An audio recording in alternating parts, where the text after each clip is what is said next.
الرحیم۔ عزیز طلباء، آج اس غزل کی جانب چلتے ہیں۔ اس سے پہلے ہم 2 غزلیں پڑھ چکے ہیں، ایک اقبال کی غزل اور دوسری فیض احمد فیض کی۔ آج تیسری غزل پڑھتے ہیں، احمد بن قاسمی کی غزل ہے، پیج نمبر ہے 228۔ ان کا تعارفی نوٹ جو ہے وہ غزل کے حصے میں نہیں دیا ہوا ہے، کیونکہ نثر میں بھی ان کا ایک مضمون شامل ہے، لہذا آپ پیج نمبر 78 دیکھیے۔ ان کا افسانہ مائع ہمارے نصاب میں شامل ہے، جس سے آگے چل کر ہم پڑھیں گے۔ تو پیج نمبر 78 دیکھیں، جس پر ان کا تعارف دیا ہوا ہے۔ ابتدا میں زندگی کے حالات اور ان کے افسانوی ادب کو موضوع بنایا گیا ہے، جبکہ آخری حصے میں شاعری موضوع ہے، جسے میں پڑھتا ہوں، سنیے گا توجہ سے۔ اگرچہ ندیم کی زیادہ تر توجہ افسانہ نگاری پر ہی، انہوں نے افسانے تواتر سے لکھے ہیں، لیکن اس سے ان کی شاعرانہ عظمت میں کوئی کمی واقع نہیں ہوئی۔ ان کی شاعری میں ایک طرف کلاسیکی سج دھج ہے تو دوسری طرف جدید انداز و آہنگ بھی موجود ہے۔ یعنی کلاسیکی روایت سے متعلق میں آپ کو بارہا آگاہ کر چکا ہوں کہ انہوں نے اپنی شاعری میں روایت سے تعلق نہیں توڑا۔ روایت سے مراد کلاسیکی روایت ہے، کہ جو کلاسیکی روایت ہے وہ ان کی شاعری کا خاصہ ہے، لیکن اس میں انفرادیت یہ ہے کہ اس میں آپ کو جدت کا پہلو بھی واضح دکھائی دیتا ہے، یا جدت کا ایک خاص انداز ہے جو اس میں آپ کو انفرادی رویہ لیے ہوئے دکھائی دے گا۔ ان کی شاعری میں اصلی آگہی کا شعور بھی ملتا ہے، یعنی کہ موجودہ زمانے کے جو تقاضے ہیں اس کا عکس بھی، جہاں کلاسیکی روایت کا تسلسل ہے، وہیں اصلی جو تقاضے ہیں ان کی آگہی یا ان کا شعور بھی ہمیں اس سے ملتا ہے۔ کیونکہ بعض نظمیں موسیقیت کے حوالے سے بڑی مؤثر ہیں، انہوں نے نظم اور غزل دونوں کے ہی ہیں اور دونوں میں اپنی صلاحیتوں کا لوا منوایا، تاہم ان کی پہچان غزل کے حوالے سے ہے۔ تو آج ہم احمد بن قاسمی کی غزل کو پڑھتے ہیں، سمجھنے کی کوشش کرتے ہیں۔ پیج نمبر ہے 228۔ 228 دیکھیے گا ذرا۔ کون کہتا ہے کہ موت آئی تو مر جاؤں گا، میں تو دریا ہوں سمندر میں اتر جاؤں گا۔ کون کہتا ہے کہ موت آئی تو میں مر جاؤں گا، کون کہتا ہے کہ موت آئی تو مر جاؤں گا، میں تو دریا ہوں سمندر میں اتر جاؤں گا۔ بڑا معروف شعر ہے ان کا۔ تیرا در چھوڑ کے میں اور کدھر جاؤں گا، گھر میں گر جاؤں گا، صحرا میں بکھر جاؤں گا۔ تیرے پہلو سے جو اٹھوں گا تو مشکل یہ ہے، صرف ایک شخص کو پاؤں گا، صرف ایک شخص کو پاؤں گا جدھر جاؤں گا۔ ابتدائی اشعار میں نے پڑھے، تو پہلے شعر کو سمجھنے کی کوشش کرتے ہیں۔ کون کہتا ہے کہ موت آئی تو مر جاؤں گا۔ عمومی ہمارے معاشرے میں، بلکہ انسانی معاشرتی زندگی میں، اور بالخصوص غیر مسلم معاشرے میں یہ رویہ عام ہے کہ انسان مر گیا تو مر گیا، اس کی داستان ختم ہو گئی۔ ہمارے مسلم معاشرے میں موت کے بعد بھی زندگی کا تصور موجود ہے، کہ موت کے بعد بھی انسان زندہ ہے، یا اس کی زندگی کا ایک تصور موجود ہے۔ اب شاعر اپنی فکر، اپنے ادراک، اپنے شعور کے حوالے سے زندگی کے بعد موت کے فلسفے، زندگی کے بعد یعنی کہ زندگی میں موت کے آنے کے بعد کے رویے یا فلسفے کو موضوع بنا رہے ہیں کہ مرنے کے بعد زندگی کا خاتمہ نہیں ہے،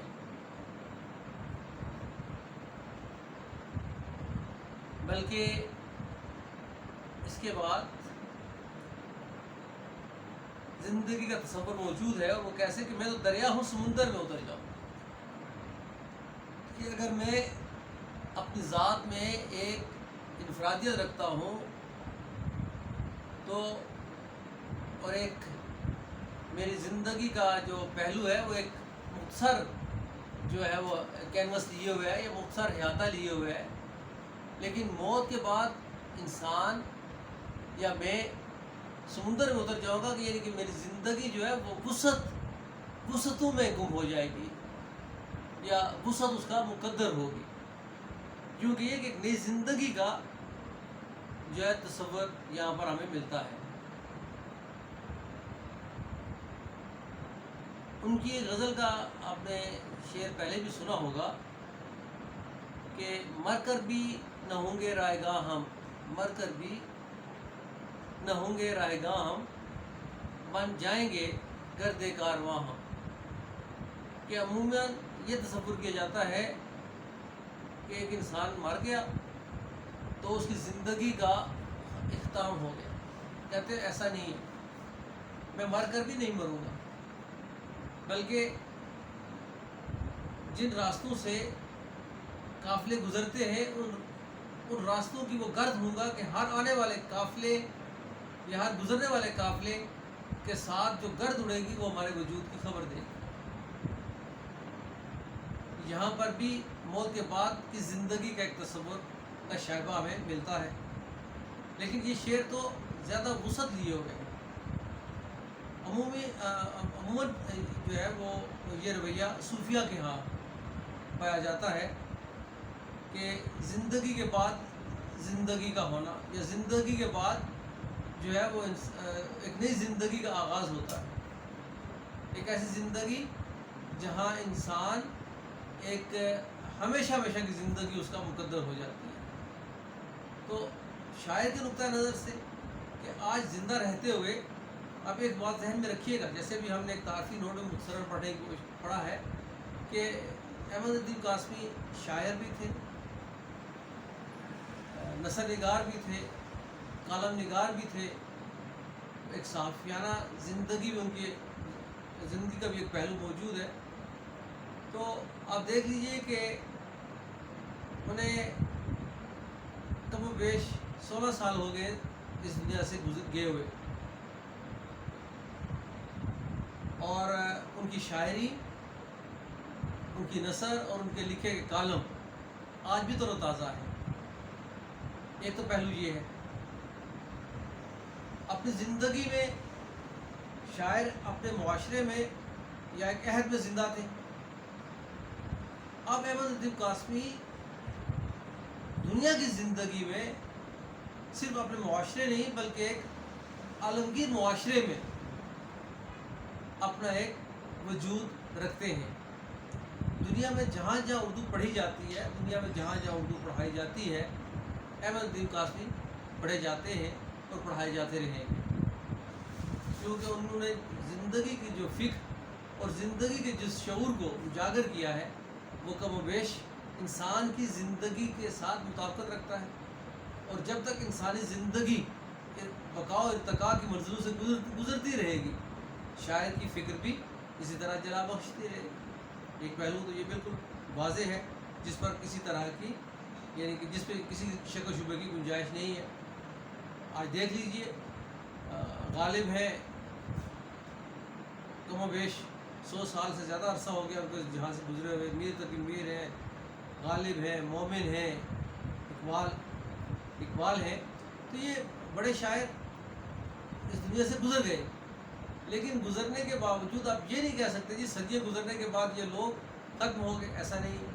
وقت گزرنے کے ساتھ ساتھ ان کی شاعری کے، ان کی فکر کے سوتے اور اجاگر ہو رہے ہیں، ان کے رویے اور زیادہ نکھر کر سامنے آ رہے ہیں، اور زندگی کے کتنے ہی نئے پہلو ہیں جن کو وہ اجاگر کرتے ہیں۔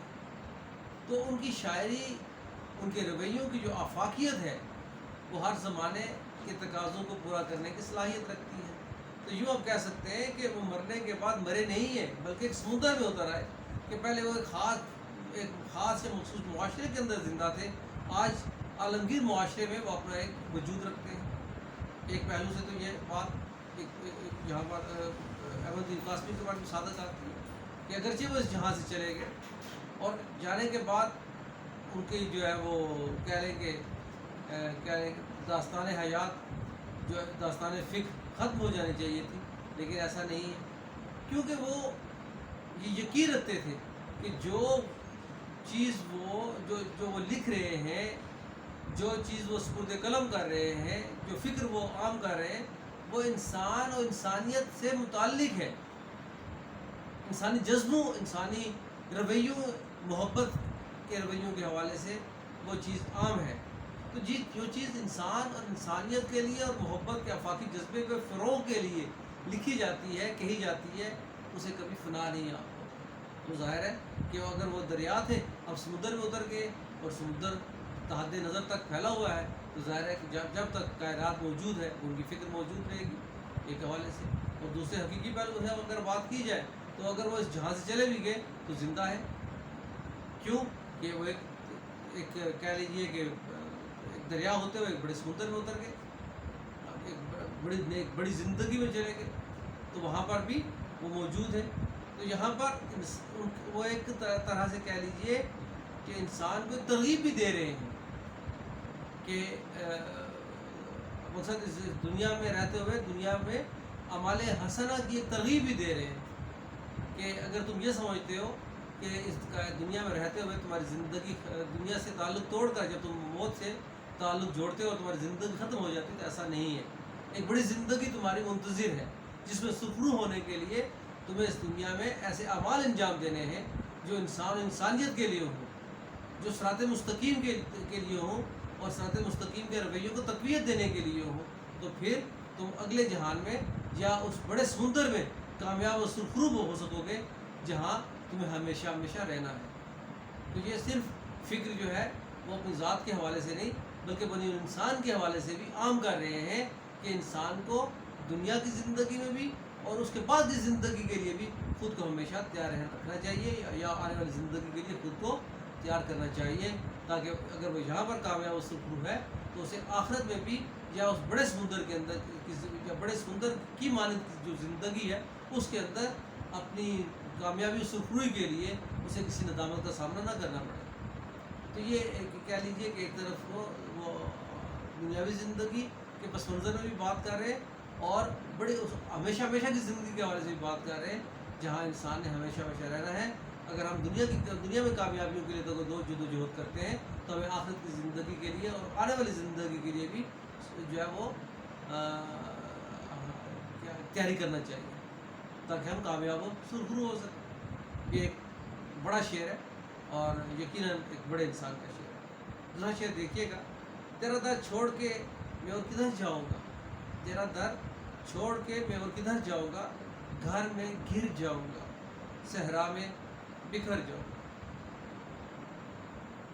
احمد دین قاسمی کا یہ شعر اس کے مجاز و حقیقت کا امتزاج ہے۔ اگر اس کے حقیقی کے اس میں رنگ دیکھیے وہ بھی واضح ہے، اور اگر اس کے مجاز کے حوالے سے بات کی جائے تو بھی حقیقت اجاگر ہے۔ تیرا در چھوڑ کے میں اور کدھر جاؤں گا، بحیثیت مسلمان ہمارا یہ ایمان ہے کہ ہمارا پالن ہار، ہمارا رازق، ہمارا خالق، ہمارا مالک صرف اور صرف اللہ ہے۔